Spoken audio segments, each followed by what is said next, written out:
coração completamente curado, ele é como o coração de Deus, que apaga e esquece aquilo que o feriu. Cancela traições. O coração sem sequelas confia como quem nunca foi traído.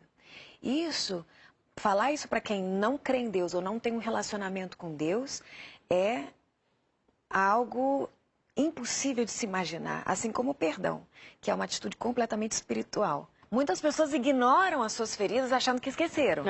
Não, eu esqueci. Você não esqueceu, você está ignorando.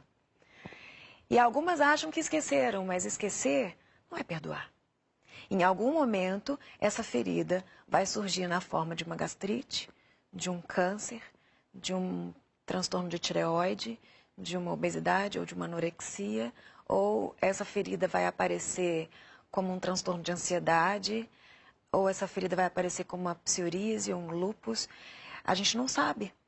O corpo fala, o que muitas vezes a gente não tem coragem de dizer.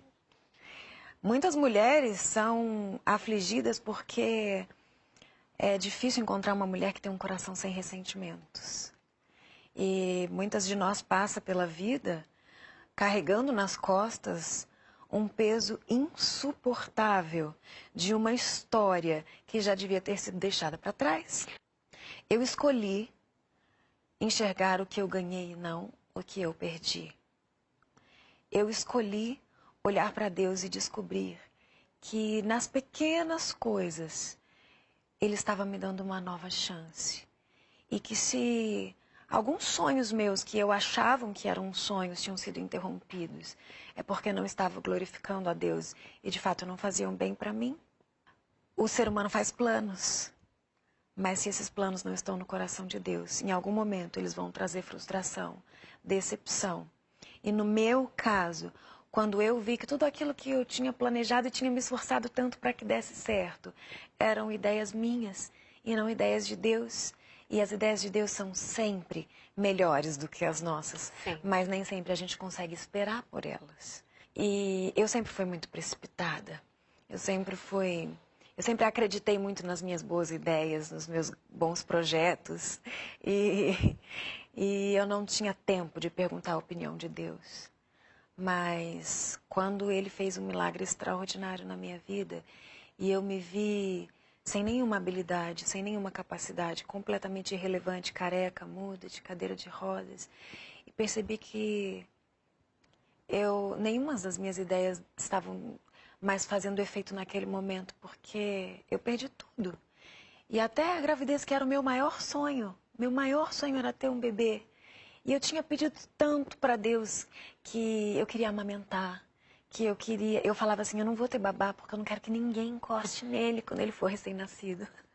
Eu vi ele a primeira vez com 5 meses, ou seja, eu perdi absolutamente todo o controle da vida que eu achei que eu tinha. O Senhor me libertou de mim mesma, porque Ele me mostrou que mesmo quando eu estava em coma, completamente vulnerável, com os órgãos expostos, com o corpo apodrecido e os órgãos falidos há mais de 3 meses.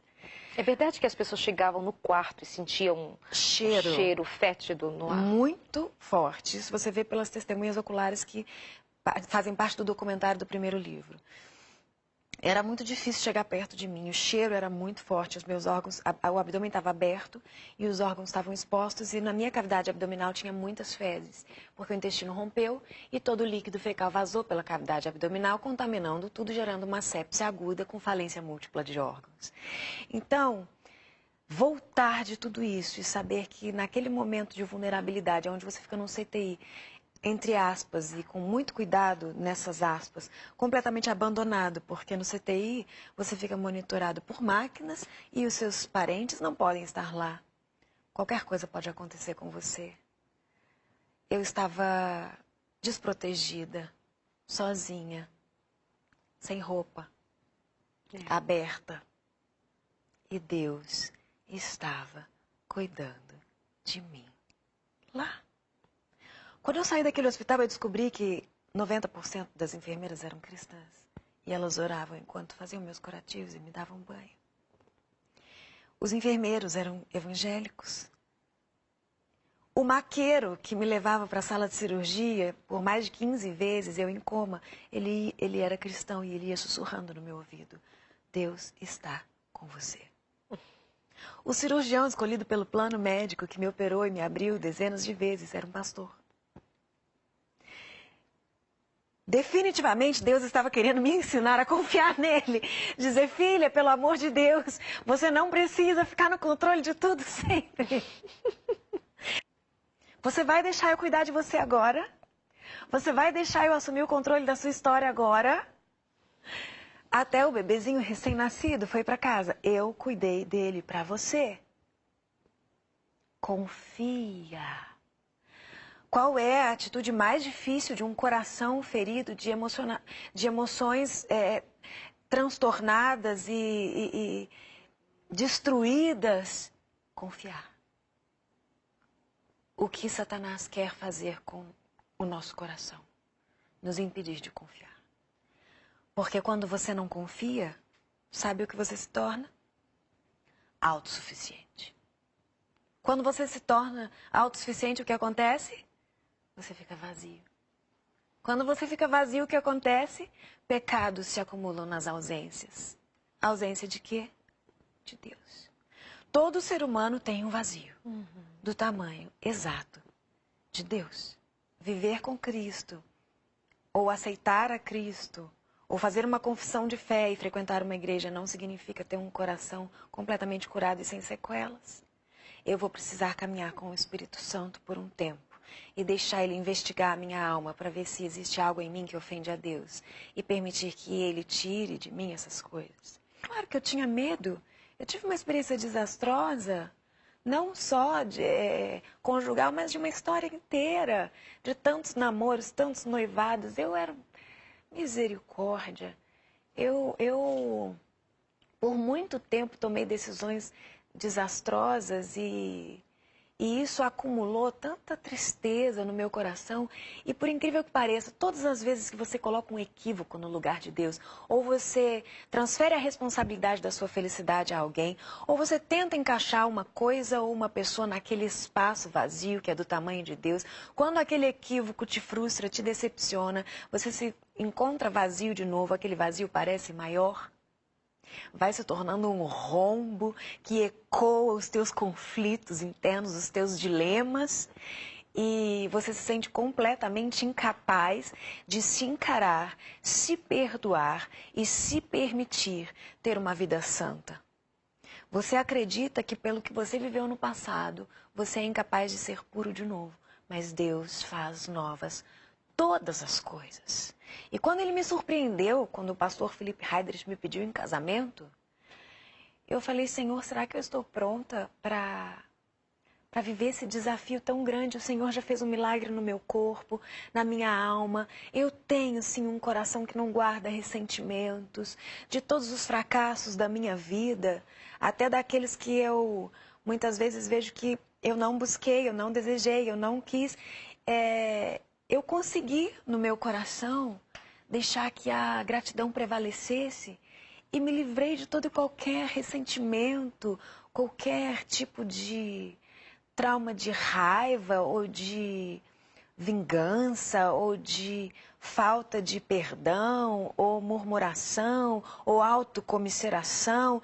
Eu me livrei disso porque estar viva se tornou maior e mais impactante do que qualquer outra experiência que eu tenha tido. Não existe nada maior do que o prazer de respirar sem aparelhos. Para mim. Então, Deus me deu um presente que é descobrir os mínimos detalhes que todos têm de graça e não dão valor. E de repente eu percebi que guardar ressentimentos era algo tão pequeno diante de tantos benefícios que Deus tinha feito e continua fazendo em meu favor. Que eu entendi porque Davi disse: bendize, ó minha alma. Bendize, ó minha alma. E às vezes a gente tem que chacoalhar a nossa alma e falar assim: bendize, ó minha alma. E não se esquece de nenhum dos teus benefícios. Não te esquece de quem te salvou. Não se esquece de quem te curou. Não se esquece de quem enche tua boca de bens e te renova como uma águia. Porque é impossível caminhar sobre a terra sem ser ferido, decepcionado ou injustiçado, porque o mundo é injusto. Só Deus é justo. Mas prevalecer com um coração sem sequelas, somente é aquele que decide perdoar todos os dias. O que o diabo mais odeia, um coração sem ressentimentos. Porque ele olha para um coração sem ressentimentos e não encontra espaço para atuar. E qual a única arma que ele tem contra um coração sem ressentimentos? Novas ofensas. Então ele fala, amanhã eu vou preparar alguém para dar uma rasteira nessa pessoa e eu vou ver se ela vai ser capaz de perdoar de novo. Amanhã o marido dela vai falar alguma coisa que ela não vai gostar ou vai fazer exatamente o que irrita. Será que ela vai continuar perdoando? Amanhã eu vou dar um jeito de fazer com que alguém que ela gosta muito decepcione ela ou ele. Será que esse coração vai continuar sem ressentimentos? Ele é muito persistente. E a minha resposta para ele é, eu não sou daqueles que retrocedem. Enquanto for preciso, eu vou perdoar novamente. Porque o meu coração sem ressentimentos é um lugar pronto para a comunhão com Deus e para a manifestação do milagre de Deus. E eu não abro mão da unção que está sobre a minha vida. Então, Cristo é a minha maior referência. Ele sofreu mais do que qualquer um de nós. E eu tenho certeza que ele chegou no céu sem traumas. Você casou novamente e você vive, inclusive, um momento lindo da sua história. E na semana passada, nós mostramos aqui no Sem Tabus, perdeu? Vai lá no nosso site. E nós mostramos, inclusive, o momento dos votos matrimoniais, quando o pastor Felipe declarou amor eterno para você. Coisa mais linda. Ele é um presente generoso de Deus para a minha vida.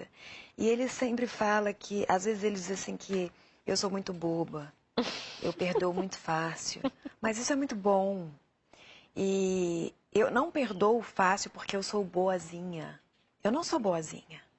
Eu dependo do Espírito Santo todos os dias, 24 horas por dia, certo? Eu perdoo porque eu sou inteligente. Não porque eu sou boazinha. Amei. Porque a Bíblia diz que o homem que maltrata a sua esposa tem as suas orações interrompidas. Exato. E não é só o homem, não. A Bíblia diz que se você não perdoa, o Senhor também não libera o seu perdão. Então, logo que alguém me fere, eu penso, eu preciso perdoar logo. Porque senão, daqui a pouco eu vou cometer algum erro e Deus não vai me perdoar. E isso para mim é imperdoável. Eu não posso perder a comunhão que eu tenho com Deus, que é a coisa mais preciosa da minha vida. A vingança ficou em segundo plano. A raiva ficou em segundo plano. O ressentimento ficou em segundo plano. Às vezes a gente é ferido, a gente se decepciona, se frustra e a gente fica chateado por algum tempo, mas daqui a pouco eu vou ter que entrar na presença de Deus, não vou? Eu vou ter que ministrar vidas, não vou? E eu não posso ter nada entre eu e Deus. Então, eu sou inteligente. Eu perdoo. É fácil, não é difícil. É muito difícil, porque Satanás ele é especialista em desenvolver métodos de ofensa altamente elaborados para contaminar o seu coração de uma tal maneira que você fica com aquele nó na garganta que te deixa completamente paralisado porque você pensa, eu não merecia passar por isso agora. E aí, o que você faz com esse sentimento? Você olha para Deus e diz, Senhor, eu dependo de Ti. O Senhor é especialista em amar quem não merece, porque o Senhor me ama. E eu nunca mereci. O Senhor pode me ensinar.